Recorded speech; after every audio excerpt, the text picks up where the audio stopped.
अस्सलाम वालेकुम, आप देख रहे हैं इनसाइड पाकिस्तान में हूँ मोहम्मद ज़फ़ीर।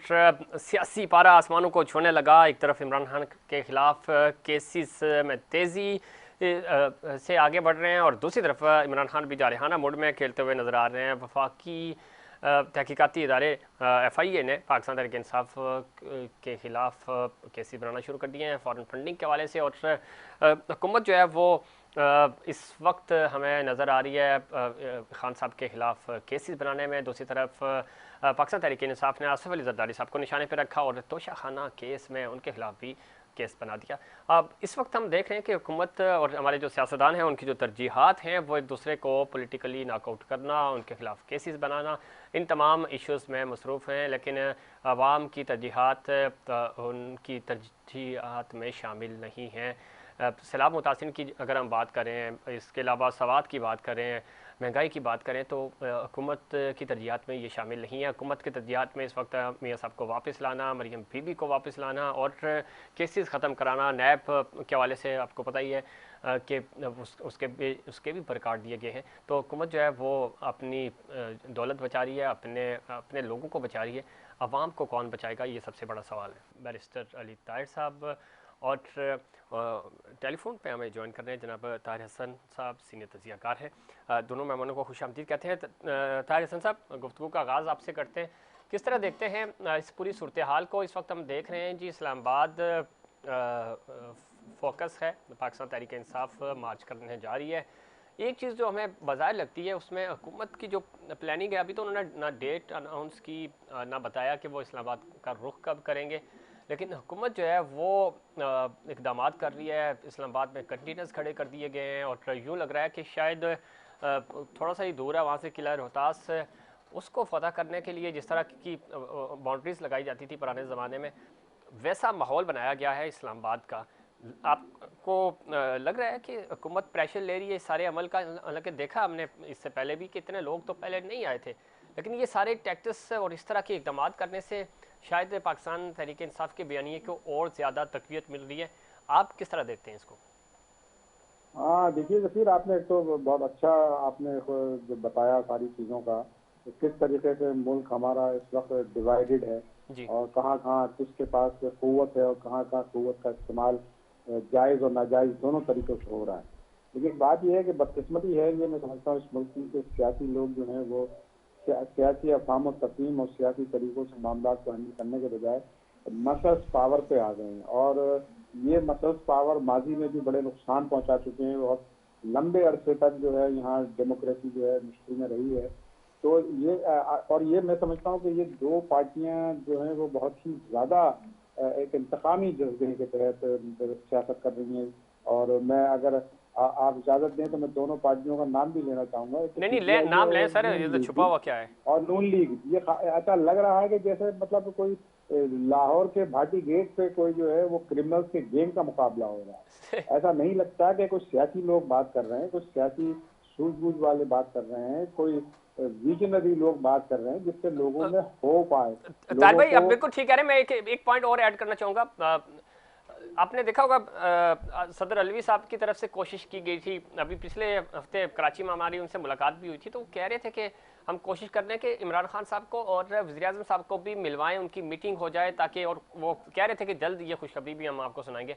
जॉइंट सेशन से जो उन्होंने पार्लियामेंट से खिताब किया उसमें ना तो PTI के लोग थे ना हुकूमत की तरफ से लोग आए, बट और वहाँ पे जितने डिप्लोमेट्स थे, ऑफिशियल्स थे, वो भी जब उन्होंने देखा कि यहाँ पे कोई भी मौजूद नहीं है, अधूरी तकरीब छोड़ के चले गए।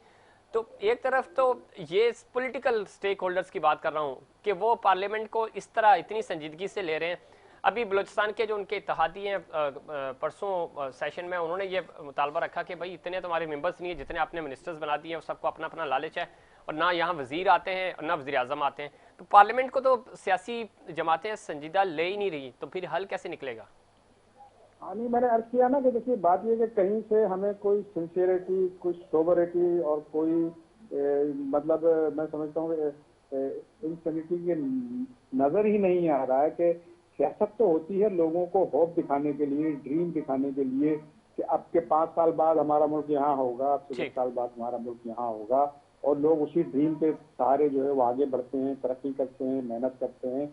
ऐसा लग रहा है कि एक फोर्सफुल जो है, एक कुव्वतें जो हैं वो अवाम को पीछे की तरफ धकेलनी है और तारीकी की तरफ रास्ता दिखा रही है कि कुछ भी नहीं है यहाँ इस मुल्क में, सब कुछ खत्म हो गया है और हम जो है तलवारें लेके खड़े हैं, कोई आएगा तो हम गर्दन निकाल देंगे। अजीब, मैं समझता हूँ कि ऐसा एनवायरनमेंट पाकिस्तान में पहले कभी नहीं रहा और इस तरह का मसल्स पावर ये बहुत ही खतरनाक ट्रेंड है।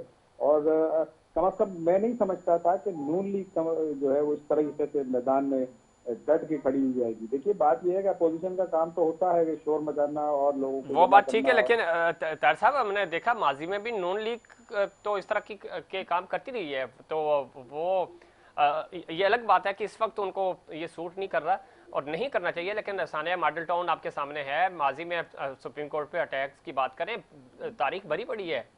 हाँ देखिए ना, बात ये है कि ये कैसा वजीर आजम है जो अपने शहर में नहीं जा सकता, ये कैसा वजीर दाखिला है जो अपने शहर में नहीं जा सकता। जी बिल्कुल। बात ये है कि ऐसे माहौल क्यों आप बना रहे हैं कि आप अपने घरों तक नहीं जा सकते, तो आम आदमी को आप क्या उम्मीद दिलाएंगे कि वो सेफली अपने घरों को पहुंच जाए। बिल्कुल ठीक है। और पूरी हमारी जो हुकूमत है, वफाकी वज़रा है, वो एक ही बंदे के खिलाफ, जमात के खिलाफ पूरा प्रेस कॉन्फ्रेंस 2-2 घंटे 3-3 घंटे का पैनल बना के बैठे रहते हैं और सैलाब मुतासिरीन महंगाई। ऐसा हो रहा है कि सुबह होती है और जनाब अदालतें खुल जाती हैं और एक महाज अदालतों में चलता रहता है। ठीक है, और वो शाम बिल्कुल ठीक है। ताहिर भाई जरा आप लाइन पे रहिएगा, बैरिस्टर साहब हमारे साथ स्टूडियो में मौजूद हैं, हम उनका पॉइंट ऑफ व्यू भी लेते हैं। और बैरिस्टर साहब, बहुत दिनों बाद आपसे मुलाकात हो रही है, खुशामदीद कहते हैं आपको प्रोग्राम में। किस तरह देखते हैं ऑडियो लीक्स? बाकी जो ताहिर भाई से बात हो रही है इस पे तो मैं आखिर में आपके पास आऊँगा। ऑडियो लीक्स के हवाले से खान साहब ने आज बड़ी दिलचस्प बात की है और खुशी भी हुई है, और शायद मुझसे ज़्यादा खुशी आपको होगी, जो आप पिछले कई दिनों से कह रहे थे कि जी खान साहब जो जलसे जुलूसों में बातें करते हैं आए, उन्होंने कहा जी ये तहकीकात होनी चाहिए, जिस तरह की ये गंदी वीडियोज़ बनाई जा रही हैं, एडिट शुदा हैं, नहीं है, जो भी है, वो कह रहे हैं कि वर्जन चेंज हो जाता है। और कुछ का तो उन्होंने कहा कि ठीक है, हमने कोई बातें की हैं, ऑडियो जेन्युइन है, लेकिन उनको कट करके एडिट करके आपने पेश किया।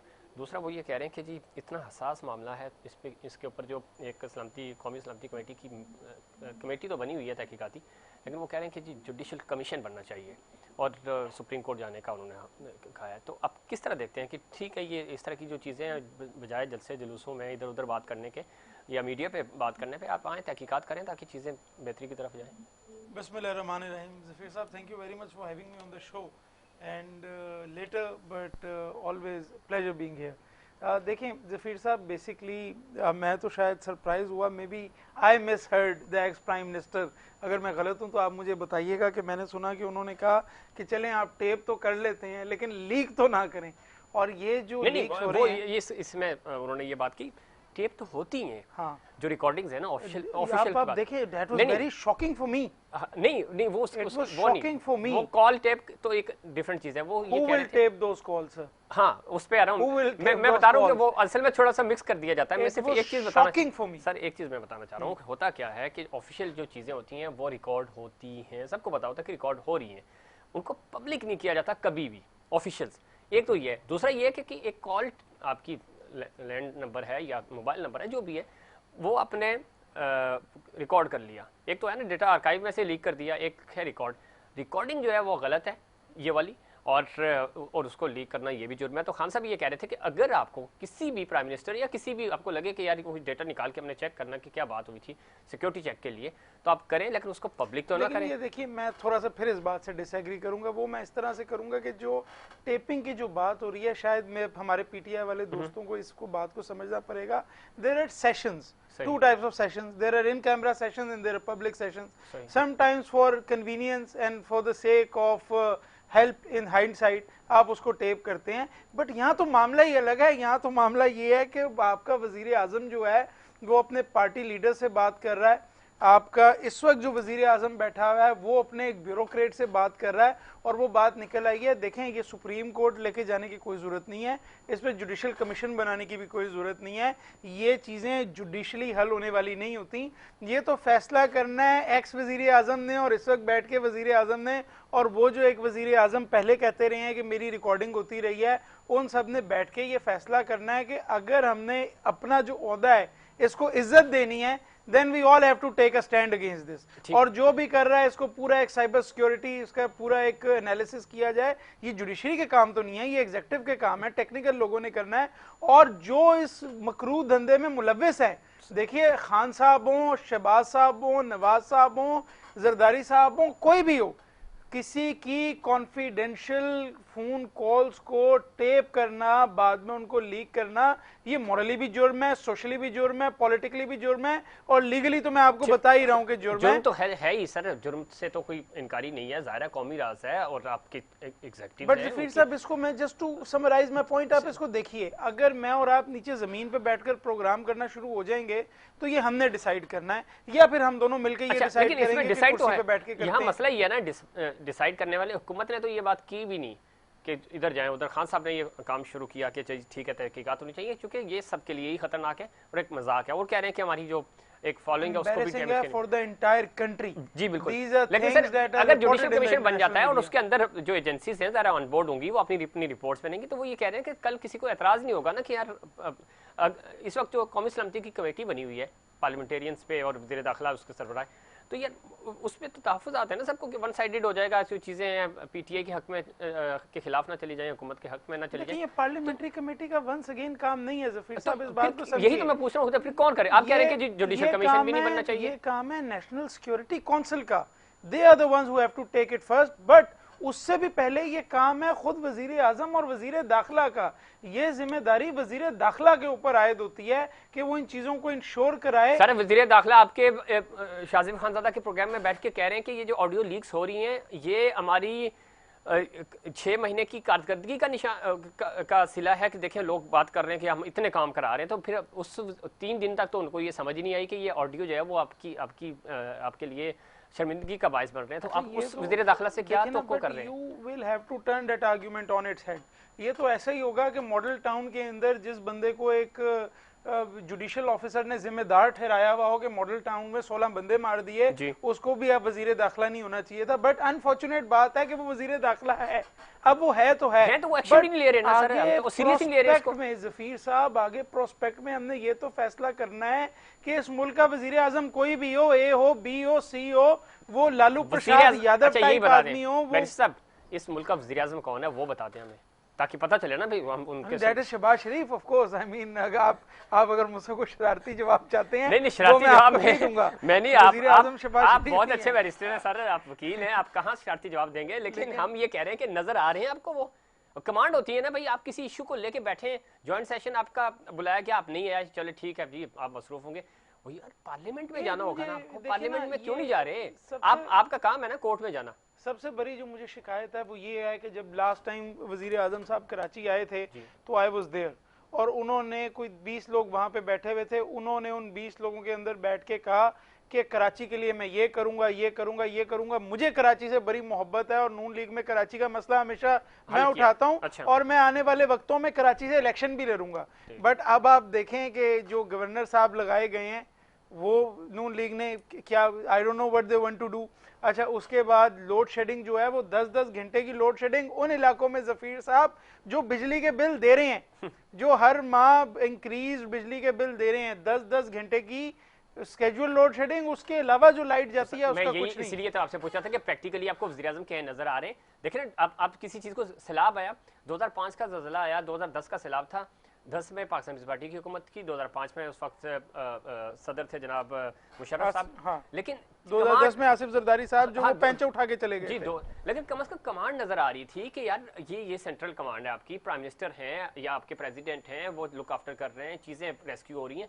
यहाँ पे सैलाब मुतासरीन बेबस बैठे हुए हैं, महंगाई अलग उसने कान निकाले हुए हैं, और दूसरी तरफ आपकी तरजीहात में ही कुछ नहीं है और खान साहब के खिलाफ आप बैठ जाते हैं, या किसी भी जमात वो हो, हुकूमतों का काम तो अवाम को रेस्क्यू करना है ना। मैं सर थोड़ा सा मॉडिफाई करूंगा इस बात को। देखिए 2007 के बाद से कराची को तो खैर किसी ने भी नहीं पूछा, जो कुछ यहाँ पे हुआ आपको पता है 2007 तक ही हुआ है। उसके बाद से तो हालात खराब हुई, टारगेट किलिंग, स्नैचिंग, रोडें खराब, सारा कुछ तो उसके बाद हुआ है। बट आप इस चीज को देखिए कि इस वक्त जो पोलराइजेशन मुल्क के अंदर है, हर फोरम के ऊपर सिर्फ फड्डा है, सिर्फ लड़ाई है, पर्सनल ईगो के मामलात हैं। यहाँ तक कि जिस नेशनल असेंबली को ही नहीं मानते और जिस स्पीकर को ही नहीं मानते, उस स्पीकर के खिलाफ आज आसिफ जरदारी के खिलाफ जो है वो रेफरेंस दायर किया है। और किस चीज पे किया है जफीर, आप आयरनी देखें इस मुल्क के अंदर, आप आयरनी देखें तोशा खाना के ऊपर। पीटीआई ने तोशा खाना के ऊपर आसिफ जरदारी के खिलाफ रेफरेंस फाइल किया। मैं कह रहा हूं बनता है। और मरियम औरंगजेब जो हैं वो जब बात करती हैं तो वो कहती हैं कि तोशा खाना खान। आप आयरनी देखें कि जो तोशा खाना से तहफ लेके गया हुआ है वो ताने दूसरों को देता है, अपनी बात नहीं करता। बदकिस्मत ये अब तारिक हसन साहब भी सुन रहे हैं, उनको भी पता है, हमें भी पता है तोशा खाना को कितना लूटा हर हुकूमत ने, और अगर उस पर केस बनना शुरू हो जाए तो पता नहीं क्या कुछ नहीं होता रहा। गिलानी साहब तो तीनों डिस्क्वालीफाई होंगे, हम खुल के बात करते हैं ना, तीनों तीनों डिस्क्वालीफाई होंगे बहुत सारे लेकिन उन तीनों को डिस्क्वालीफाई करने के लिए फिर वो आपको जुडिशरी वो वाला सर्च चाहिए होगा एक्टिविज्म में जो आपको 2016 में नजर आया था कि डे टू डे फिर हेयरिंग्स चलती हैं। सर उनको भी वो कह रहे हैं जी इंतकाम, और मियां साहब ने 40,000 मुकदमा साइड पे हो जाते हैं, डे टू डे ये डिसाइड होता है कि वजीर आजम अहल है या ना अहल है, जो 22 करोड़ अवाम से वोट लेके आया होता है। ताहिर हसन साहब किस तरह देखते हैं ये चीजें, तो समझ नहीं आ रही किधर जा रही हैं, और आप खुद बड़े सीनियर सियासत